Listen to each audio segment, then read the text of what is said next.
사람의 몸은 물이 약 한 70%로 되어 있다고 하죠.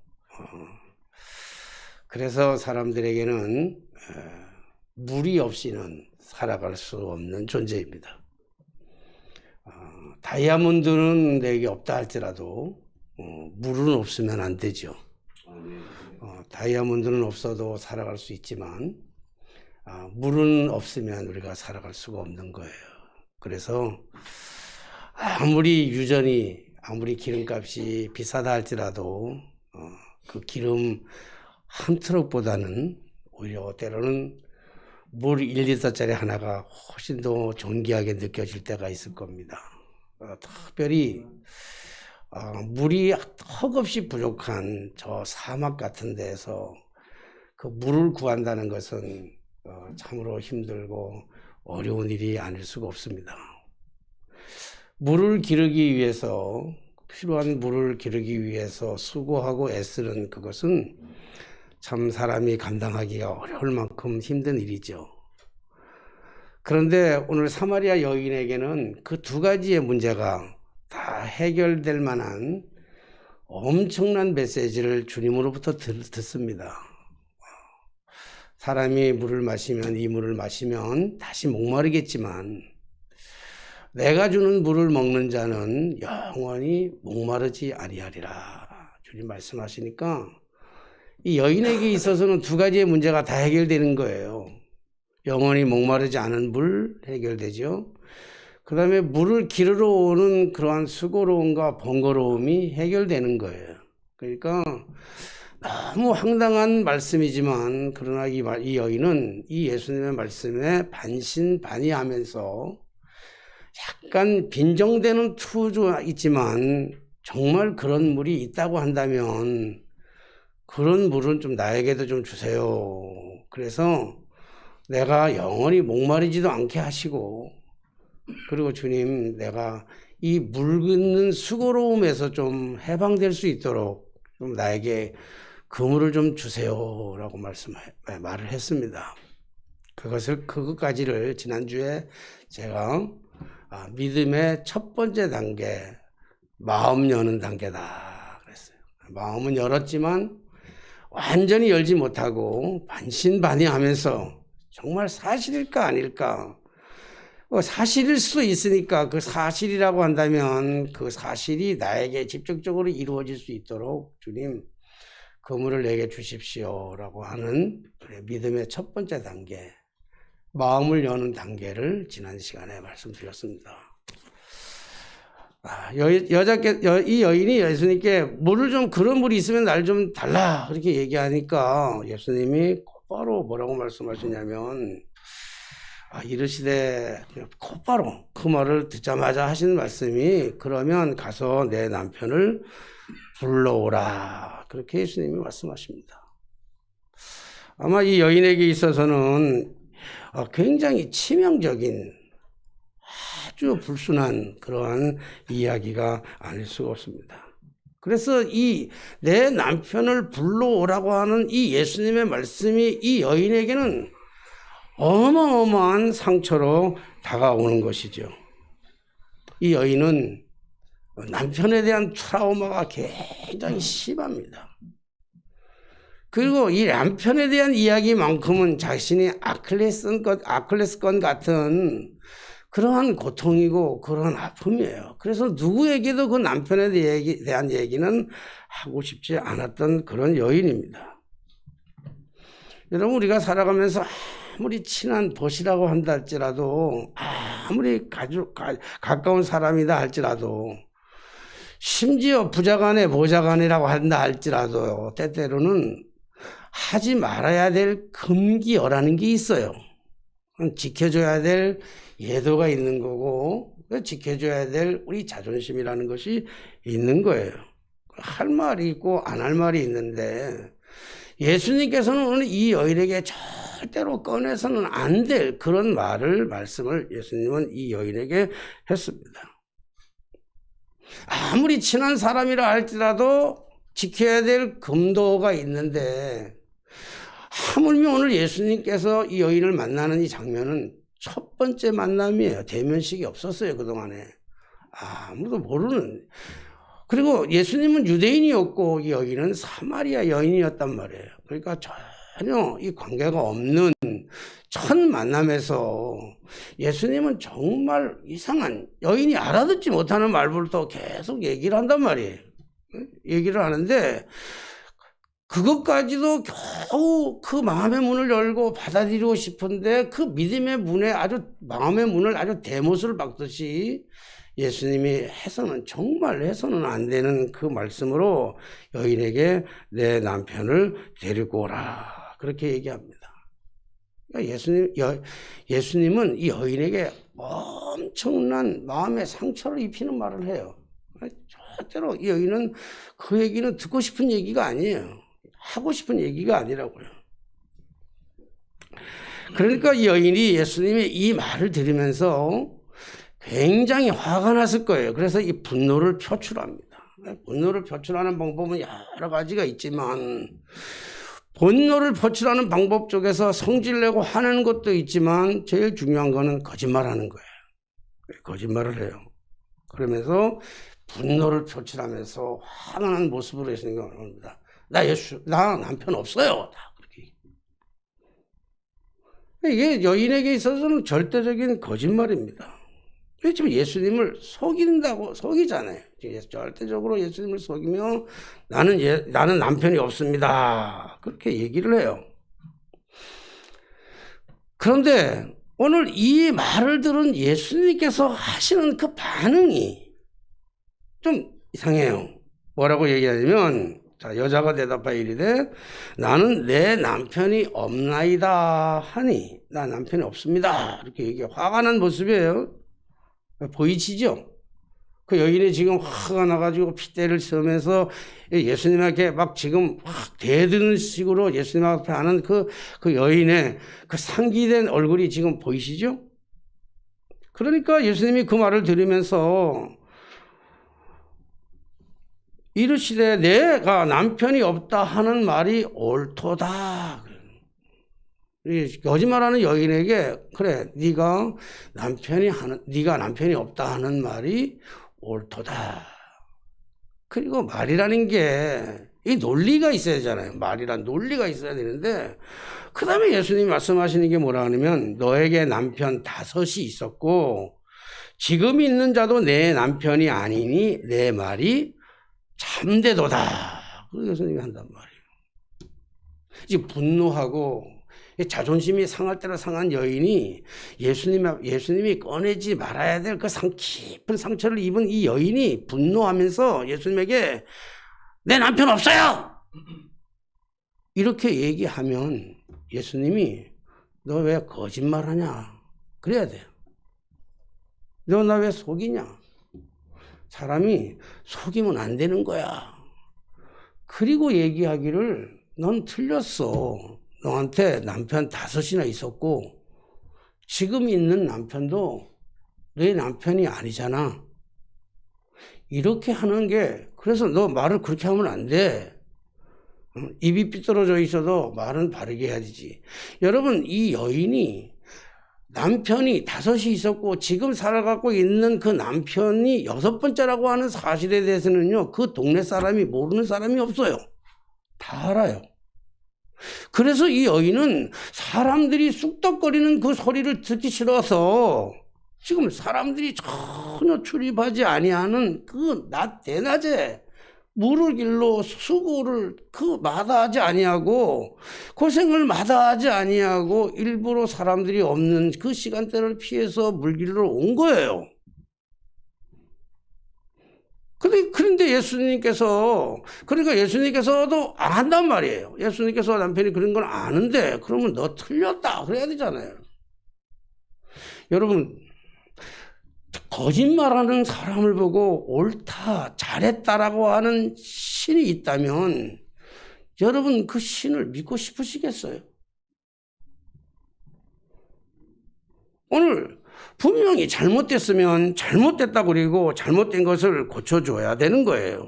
그런데 왜 우리가 예수님이 이렇게 잘못한 여인을 가리켜서 칭찬하는데도 옳다 그리고 참되도다 그러는데 그 예수님의 행동이 우리가 틀렸다라고 생각하는 그 인식의 문제는 어디에서 있는가 하면 왜 예수님께서 이런 말씀을 하셨을까라고 하는 이런 생각을 하는 것은 우리가 여인에 대한 선입견 때문에 그래요. 우리가 가지고 있는 선지식, 우리가 가지고 있는 이 여자에 대한 선입견, 이 여자가 이런 사람일 것이라고 하는 생각 때문에 그래요. 많은 사람들이 이 여인은 뭐라고 생각하냐면 부정한 여인이다 이렇게 생각해요. 부정한 여인이고 불결한 여인이고 불량한 여인이다. 그래서 심지어 이것을 주석하는 사람들의 입장에서는요, 이 여인을, 과거의 이 여인이, 지금도 이 여인의 삶은 어떤 삶이냐면 아마 창녀였을 것이다. 그렇게 얘기하는 사람들도 있어요. 많은 그 주석을 해놓은 거 성경을 보면 이 여자가 남편을 6이나 데리고 있었으니까, 살았으니까 남편을 6명이나 거쳐가면서 살았으니까 이 사람은 분명히 창녀였을 것이다. 그렇게 생각을 하고 있습니다. 그러니까 이 여인이 무슨 말을 하든, 이 여인이 무슨 행동을 내든 그 말이 다 틀렸고 그 말이 다 잘못된 거예요. 그래서 지금 이 여인이 하고 있는 이 말 자체도 거짓말이라고 생각하는 거예요. 누가? 나도. 그래서 제목을 거짓말. 그런데 사실 오늘 말씀의 핵심 포인트가 여기에 있어요. 가장 중요한 이 내용이 여기에 내포되어 있어요. 우리가 글로는 안 보이지만 그 글 속에 담겨져 있는 그 깊은 상징적인 의미 속에서 우리 하나님이 우리에게 주시고자 하는 정말 중요한 메시지의 전달이 여기에 있습니다. 많은 사람들이 누가 이 여인을 부정한 여인으로 만들었습니까? 누가 이 여인을 불량한 여인으로 만들었습니까?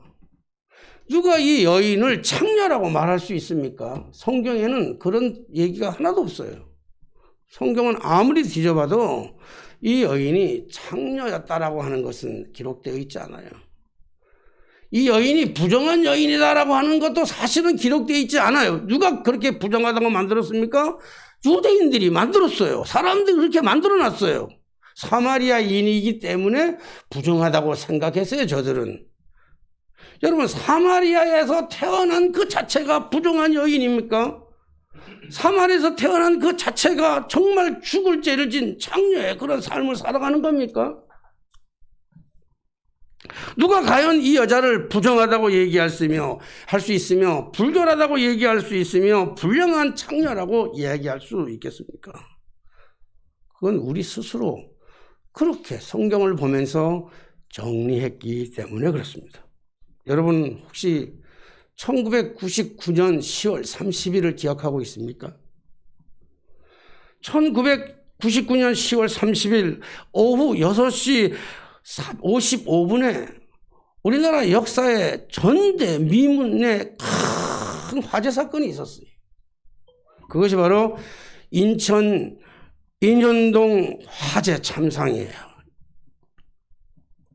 인천 인현동에서 일어난 화재 사건인데, 그때 그 화재로 인해서 죽은 사람들이 57명이고 그리고 부상자만 79명이 나왔어요. 근데 그때 그 죽은 59명이 전부 다 학생들이었어요. 59명 전부가 다. 그런데 이 엄청난 화재 사건 속에서 그 자녀를 잃은 부모들은 울 수도 없어. 배상을 요구할 수도 없는 거예요. 왜 그랬을까? 사실 저는 시간이 흘러 지금 아는 거고 그때 저는 잘 몰랐고.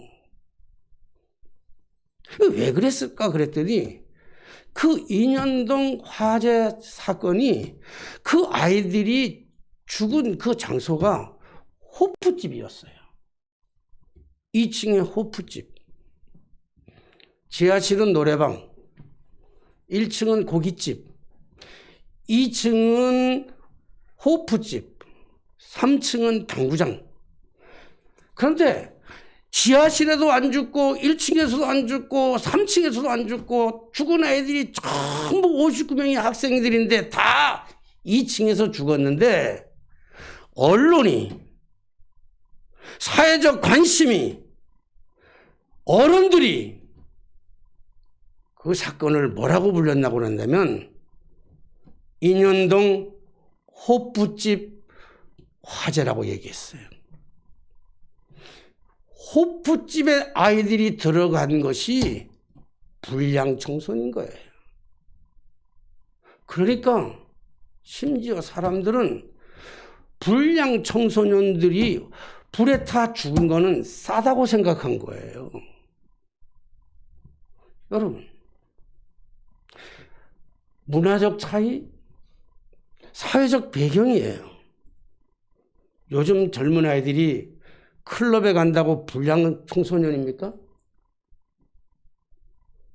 설사 불량 청소년이라고 한다 할지라도 그 생명의 가치는 고귀한 거예요.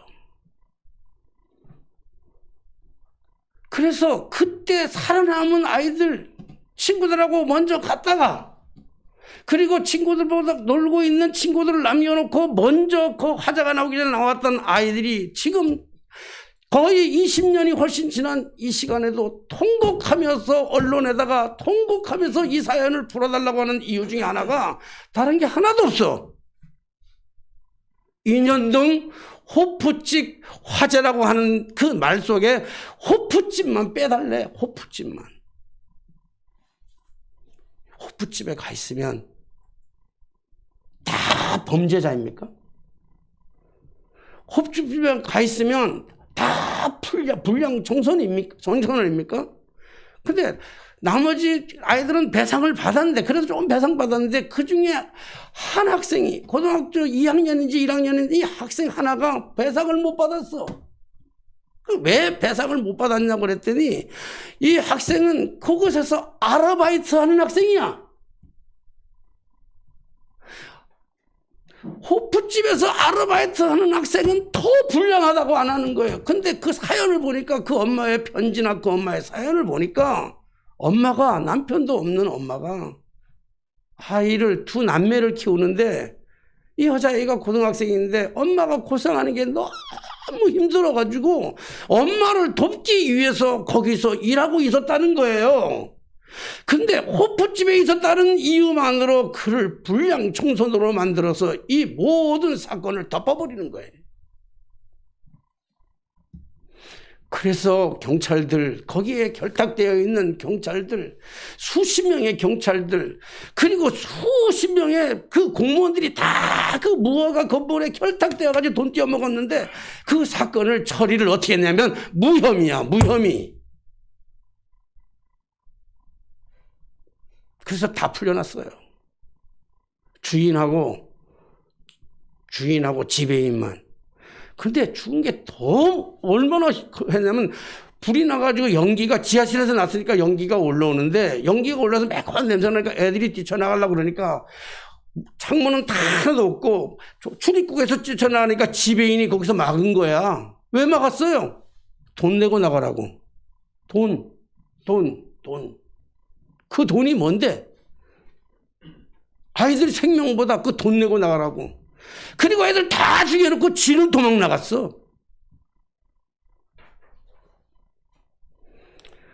언론의 방송에 그걸 보면서요, 가장 공감되는 단어 한 단어가 있는데 마지막에 그 나온 패널이만 한 말이 이 얘기 하더라고요.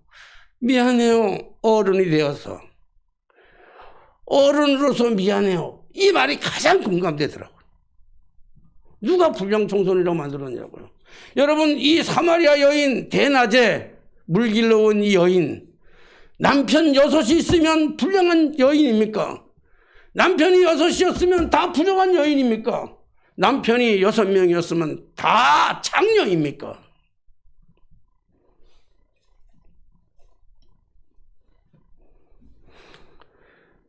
그렇다면 오늘 왜 이 여인은 거짓말을 했을까? 이 여인은 왜 남편이 없다는 말로 이 말이 거짓말처럼 우리가 들렸을까? 그런데 이렇게 거짓말처럼 들리는 이 얘기를 왜 예수님께서는 옳다고 그랬을까? 왜 참되도다고 말씀하셨을까? 이게 궁금하잖아요. 안 궁금하세요?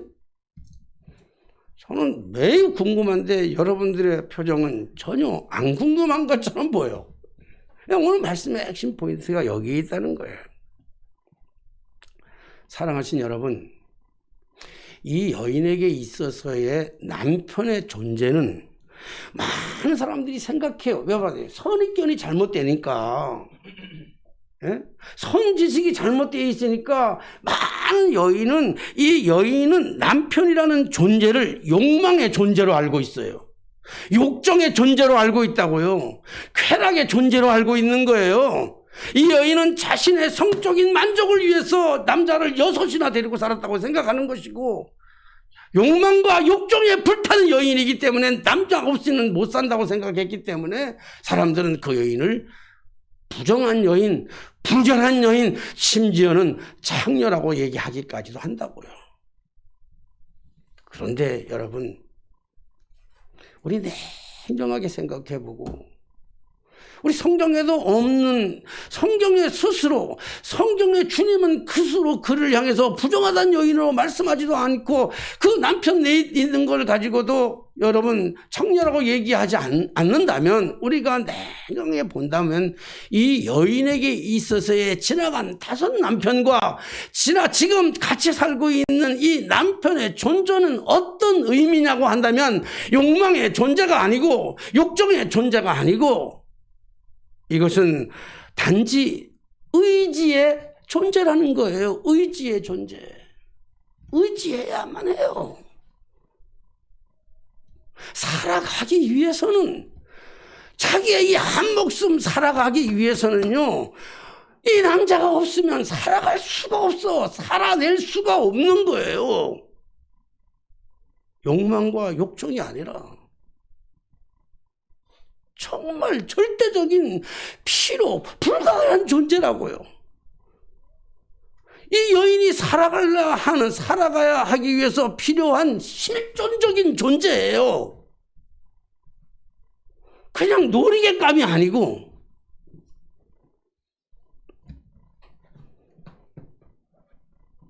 그런데 지금 오늘 예수님께서 너 남편 데리고 오라고 하는 이 말씀 속에 이 여인은 지금까지 의지의 대상으로만 생각했던, 그래서 의지의 대상이기 때문에 누구보다 한 남자를 소홀하게 대한 게 아니라 자기가 최선으로 사랑했고 최선으로 의지했고 최선으로 바라봤던 여인이라고요.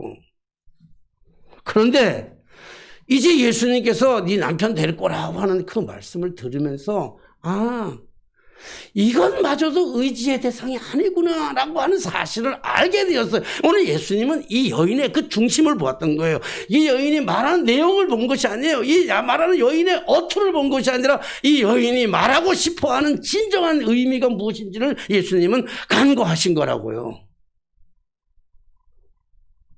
사람들은 많이 말의 내용 가지고 화를 낼 때가 있어요. 말의 어투를 가지고 어투가 아주 불결하다는 거 가지고 얘기하는 사람들도 많아요. 그런데 그 사람이 지금 이 얘기를 왜 하는지, 이 사람이 왜 이런 투로 말하는지를 그 사람의 속 마음을 진정으로 이해할 수 있어야 되는데 우리는 그러지 못할 때가 참 많은데, 오늘 예수님께서는 이 여인이 왜 이렇게 화를 내고 왜 이렇게 불결하게 얘기하고 왜 이렇게 거짓말을 얘기하고 있는지에 대한 예수님은 그 여인의 그 심중의 중심을 알고 있었는데, 그 여인의 심중은 뭐냐면 아니라는 거예요. 아니야. 살아보니 아니라는 거예요. 욕망의 존재, 욕정의 존재가 아니라 실존의 존재이고 의지의 대상이었던 그 의지의 대상으로만 생각했던 그 남자들이 지금 거쳐간 모든 남자들이 아니라는 거야. 허무했다는 거예요. 너무 허무한 거예요. 허상이었어. 거짓이었어요. 모든 게 거짓이었어요. 사랑하신 성도 여러분, 저는 오늘 이 성경을 읽으면서 2000년 전에 일어났던 이 사건을 왜 오늘날 우리에게 들려주시는 걸까? 그렇잖아요. 우리하고는 무슨 상관이 있을까? 이 여인의 삶과 우리는 무슨 상관이 있을까? 저는 이 말씀을 읽고 또 읽고 묵상하고 또 묵상하면서 오늘 단순히 내용적으로 이 성경이 2000년 전에 있었던 이 이야기가 오늘 우리에게 필요한 이야기가 뭘까를 생각해 보니까 여러분 오늘 이 시대에 남편을 6명이나 바꿔치기 하면서 살아가는 사람들이 어디 있겠어요? 없어요. 그렇죠? 남편 둘도 감당하기 어렵잖아요. 나는 우리 집사람 놔두고 딴 여자랑 사귀고 싶어도 감당이 안 될 것 같아. 아멘. 어떻게 감당을 하겠어요? 근데 없잖아. 이 세상에는 누구도 한 여자가 5 남편 그리고 6번째 남자랑 살아가는 사람이 어디 있겠어요? 그런데 왜 이 성경은 2000년이 흘러가면서도 빼놓지도 않고 여전히 우리들에게 들려주는 오늘 우리에게 주시는 이 메시지, 오늘 우리에게 들려주는 이 교훈이 뭘까라고 묵상하며 기도해 보니까 만든 거예요. 우리가 다 그런 여자예요. 왜요? 오늘 남자 5은 상징적인 의미로는요, 다신이야, 다신. 5가지 신. 내가 의존했던, 내가 의지하려고 했던 5개의 신이라고요. 사람들, 현대인들이 의지하고 살아가는 게 뭡니까? 여러분, 현대인들이 살아가는 의지의 대상은 입술로는 하나님, 입술로는 수없이 하나님을 외치고 예수님을 외치지만 신정으로 그들이 의지하는 의지의 대상은 딴 데가 있어요. 돈, 명예, 권력, 자식, 이런 것들 아닙니까? 오늘 거기에 목숨을 걸지 않습니까? 오늘 이 여인이 얘기하는 거예요. 그 5가지 신들, 내가 의지의 대상이었던 그 모든 것들, 내가 이거 아니면 살아갈 수 없다고 생각했고 내가 이것만 있어야만 살아낼 수 있다라고 생각했던 그 하나님 외에 그 다른 것들이 다 거짓이고 다 허상이고 다 허무하다는 알겠기 때문에 없다는 거예요. 없어요. 예수님이 그거를 간구하신 거예요. 그러니까 내 말이 옳도다. 내 말이 참되도다. 그 모든 것들은 다 허상이고 다 거짓일 뿐이야. 그럼에도 불구하고 우리는 지금 여전히 우리는 허상을 쫓고 있습니다. 허상을 의지하고 있습니다. 거짓을 의지하고 거짓을 쫓고 거짓을 말하고 있습니다. 사랑하신 여러분, 오늘 종료주일이잖아요. 종료주일이라고 하는 것은 하나님의 우리들의 입장에서 보면, 우리의 입장에서 우리의 관점으로 바라보면 종료주일은 주님이 우리를 구원하시기 위해서 예루살렘으로 나귀를 타시고 입성하는 것이 우리의 입장에서 중요해요. 만약에 오늘 예수님께서 예루살렘으로 나귀를 타고 입성하지 않으셨다고 한다면 십자가의 사건도 없을 수 있고 부활의 역사도 없을 수 있고 우리는 구원에 동참하지 못할 수도 있어요. 그러니까 우리의 관심은 예수님께서 나귀를 타시고 예루살렘에 입성이다, 그런 입장인데, 하나님의 관점에서 본다면 오늘 우리의 태도에 관심이 있어요. 우리의 반응에 관심이 있는 거예요.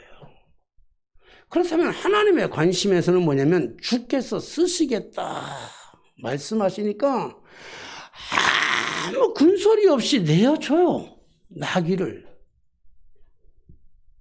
나귀가 그냥 보통 그냥 그런 낙이 아니에요. 일반적인 낙. 그니에게 있어, 그 주인에게 있어서의 그 나귀는요, 자기 자식보다 더 귀한 존재예요. 근데 주님이 쓰시겠다 그러니까 아무런 변명도 아무런 토도 달지 아니하고 내주었어요.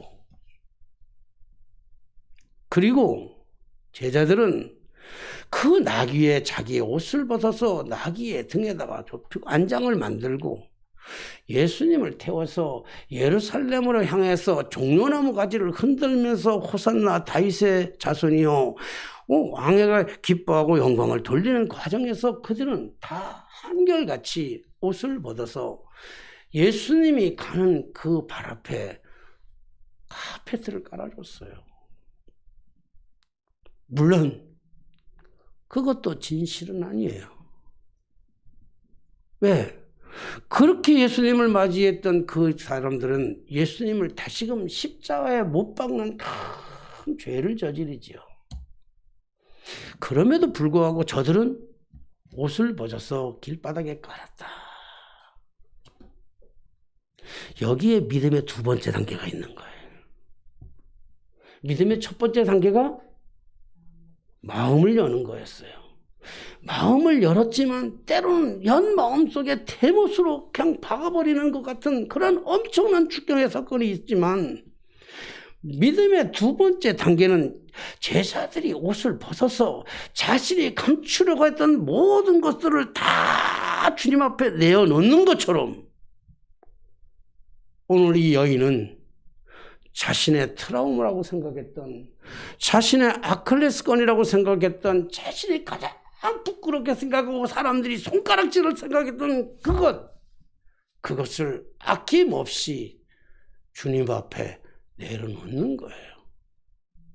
종료주일의 진정한 가치는 주님 외에는, 예수님 외에는 그 어떤 것도 허상이고 그 어떤 것도 허무고 그 어떤 것도 거짓입니다. 예수님 한 분만이 참이고 진리인 줄로 믿습니다. 아멘. 오늘 이 엄청난 이 고백의 사건들이 오늘 우리가 의지하지 않아야 될 대상에게 우리가 전적으로 마음을 쏟았던 그것, 허무한 것, 허상인 것, 거짓인 것들을 내려놓고 오직 주님, 당신만이 진리요, 당신만이 생명이요, 당신만이 영원한 생수임을 고백할 줄 있는 우리 모두가 되게 되시기를 주님의 이름으로 축원합니다. 아멘. 기도하겠습니다. 만복의 근원이 되신 전능하신 하나님, 오늘 이 귀한 말씀을 통해서 우리의 허물을 벗어버리는 거룩한 시간이 된 줄로 믿습니다. 우리가 알지 못하는 가운데 우리가 무의식 속에서 섬겨왔던 여러 가지 다신들, 이 모든 것들이 허무한 것들이고 허상이고 거짓인 것을 깨달아 알아. 다시금 주님 앞에 이 여인의 고백처럼 지금까지 의지했던 모든 대상들이 내 남편이 아니라고 고백했던 것처럼 오늘 우리가 주님 외에 따랐던 그 모든 것들이 허상임을 고백할 줄 아는 복된 시간, 그래서 우리로 하여금 하나님이 우리에게 주시고자 하는 참 진리, 참 축복, 참 은혜가 넘치도록 임하게 인도하여 주옵소서. 예수님의 이름으로 기도하옵나이다. 아멘. 찬송가 50장